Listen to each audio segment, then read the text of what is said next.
Alright, game 3. And this is for all the marbles for Tribal Apocalypse Champion of April 6th, 2013.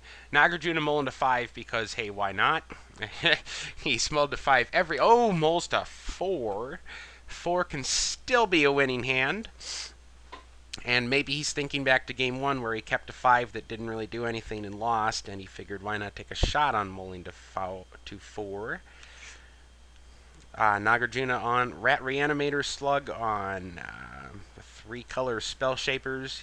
He's got blue, red, and green.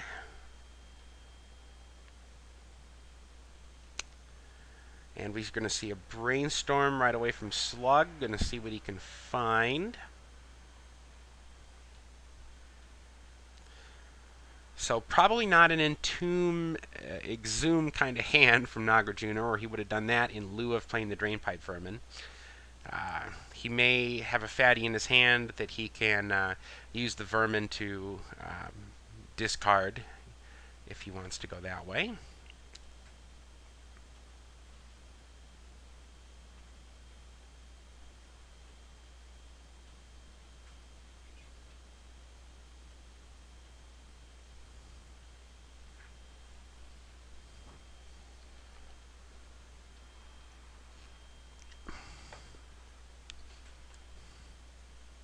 Drainpipe Vermin beaten in for 1. Slug on a pair of Volcanic Islands. And Nizumi Bone Reader coming down. Slug going to Miracle a Temporal Mastery, basically just an Explorer here, as he'll have to spend both of his lands for that. Oh, and he didn't even have another land drop. He's just going to take 3 turns in a row? Alright. I guess that is a way to burn through both of his temporal... Oh, didn't. I guess he knew what he was getting into. With the Brainstorm, he basically just used that as a way to dig past those 2 temporal masteries. If he had a fetch land there, I'd almost think just take the fetch land and shuffle those temporal masteries away, because that would have been... No, he put back the 2 temporal masteries, and I guess the fetch land was the one card he couldn't dig to. I'm assuming that's how it played out, otherwise it makes no sense. So he must have been looking for a land, did not find it because it was just beyond the 3 cards he drew of Brainstorm, and so he put back the 2 temporal masteries to dig through them and get to the next card. Anyways, we have a Jaya Ballard out. Take a look at KK. She is a 2/2, so yeah, I'm not sure if he is anything that survives through Elish Norn. Llanowar Mentor comes down. Nagarjuna's mull to 4 seems to be relatively unexciting at this point.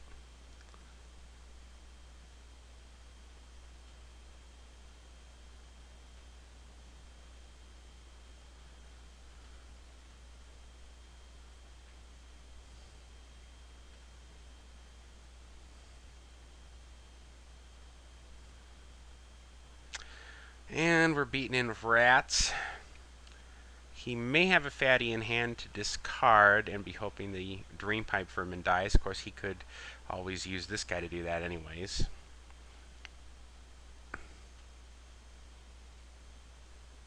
And what's he going to do here?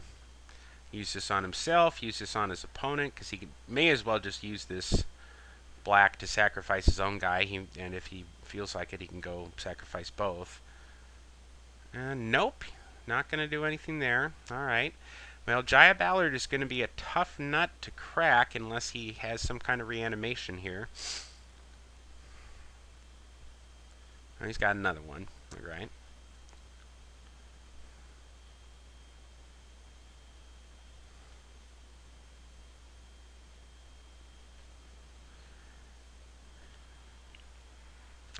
Slug really only limited by his mana at this point.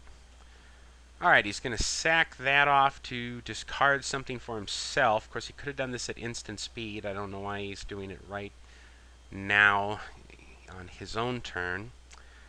Alright, Imperial Archangel. That's what he mostly beat me with. I was able to fight through it one time with a whole bunch of flying spirit tokens that were able to finally kill the thing and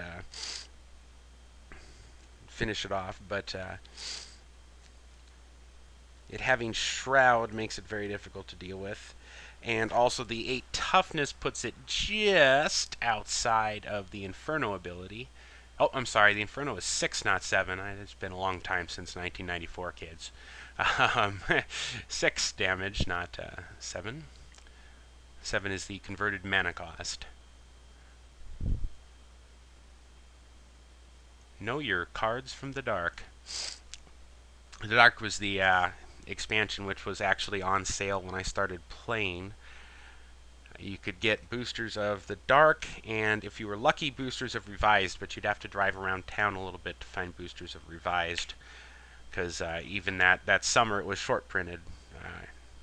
Here's a reanimation on Imperial Archangel, and he's going to lose 8 life to do that, and that puts him at 12, but the Archangel is going to protect him pretty well here, and Slug nowhere near the amount of mana he would need to deal with that. He could beat in, try to do some damage, and then finish it off, I suppose, with the Inferno ability, but he's going to need, I don't know, a lot of mana and a bonfire. What's his clock here? 4 turns. He's on a 4-turn clock from the Imperial Archangel. Alright, well, the Llanowar Mentor is going to help him start building up to that amount of mana. But let's see, he's going to untap with 4. If he drew land 5, he could, if he got Runner land, he could get to 7, but again, that's not going to be enough. Let's see if Nagarjuna is going to hold off. He's got a few turns here, so Nagarjuna, Rotlung Rats, okay. I'm guessing Slug has plenty of cards he can discard here. He's got 7. He doesn't need them all for Spellshapers. I'm going to go ahead and discard a Squee. I wonder if he has another Squee. I would make another Elf right here. Yes, okay. Make the other Elf. Oh, yeah, I should say I forgot about the Dawn Strider fogging the board. So the Archangel isn't actually putting Slug on any kind of clock. So Slug is, he says, 1, 2, 3, 4, 5. Could get to 6.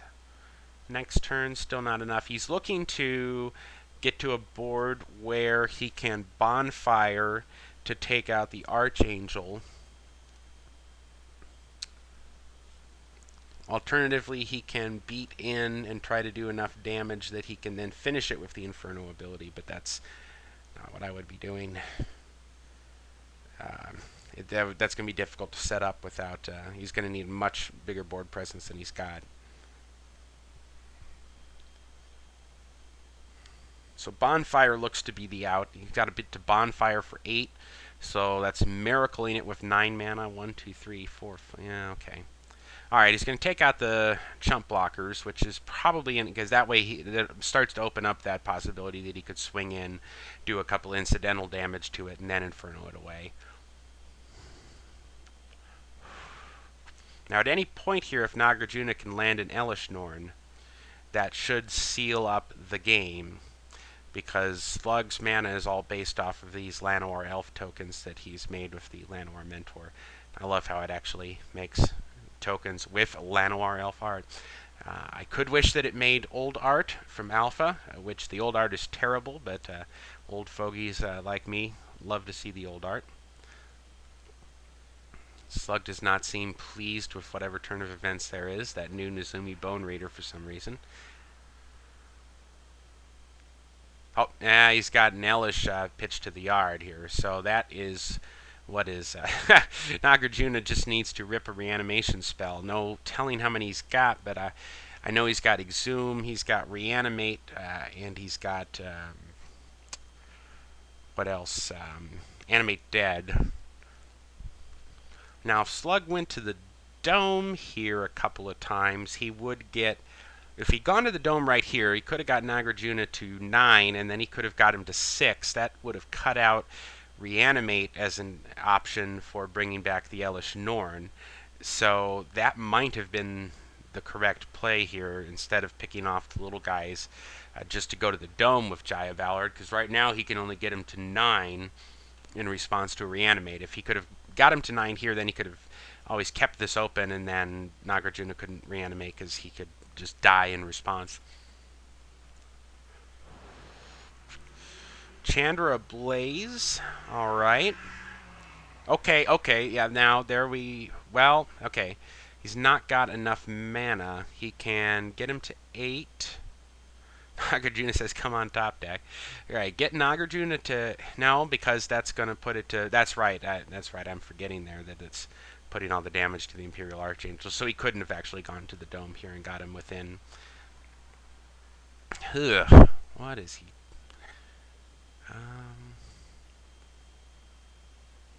Yeah, doesn't have anything to ultimate with.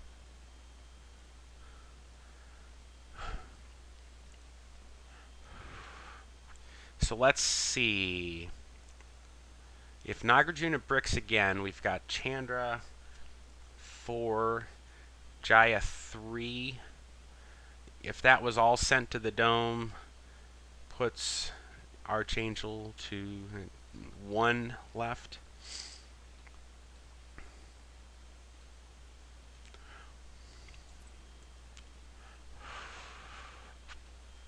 And again, this is only fighting through this Archangel at this point, trying to get him to where he can actually start doing some damage here. And he is still in a lot of trouble to the Elish Norn if Nagarjuna has some way other than reanimate, even if he were to beat him down below 7. We're going to take a quick break here while Slug regs for his heirloom event.